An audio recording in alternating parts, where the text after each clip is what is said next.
Okay, so here is what we will do today, ladies and gentlemen. We will add opposites. We are going to be not talking in that voice anymore. We are going to be doing problem 3-106 in CPM's course 1. So we talked about movement along a number line. And we talked about that with adding integers, so positive and negative whole numbers. We've got some decimals and we have some fractions in this one, which might have tripped you guys up for this problem. If you looked at it as just movement along a number line, though, you might see some pretty cool patterns happening, some things that you might be able to exploit to make your problem easier. So I went ahead and I wrote out in different colors the steps that a frog would take if hopping, for instance. We talked about a frog hopping along a number line.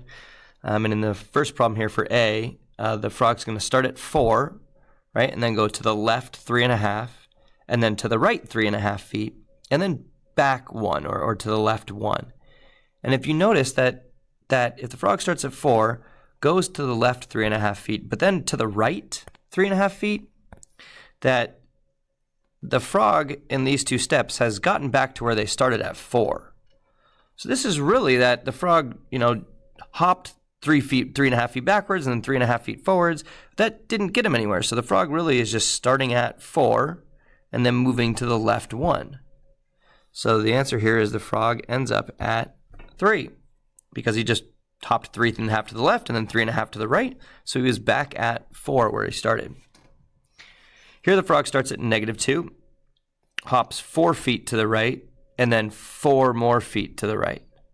So if he's at 2, so the frog's at -2, here is 0, that's 2, 4, 6, and 8.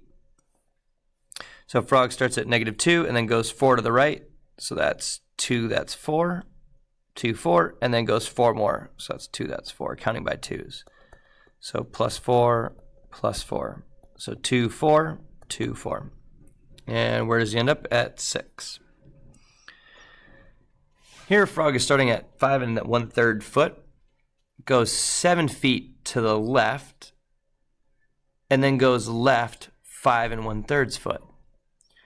My question to you is, does it matter the order in which the frog does these jumps? Does it matter if he, starting at 5 1/3 foot, does it matter if the frog goes left 7 feet and then left 5 1/3, or can the frog go left 5 1/3 and then left 7? Is that the same? Will that still take you? Is he still hopping the same distance backwards? And the answer is yes. In both cases, the frog jumps 12 1/3 feet behind. But if you think about switching these for a minute and says, well, what if the frog did the 5 1/3 feet before jumping 7 feet left? Well, if he's starting at 5 1/3 and then goes backwards 5 1/3, where's the frog ending up? Right? Here's 0. Here we're just going to say here is 5 1/3 feet. And if he's starting here and we're going to say he goes left 5 1/3 feet, where's the frog? Frog's at 0. And then if the frog goes left 7 feet after that, the frog ends up at -7. Hope you enjoyed it. Talk to you guys later.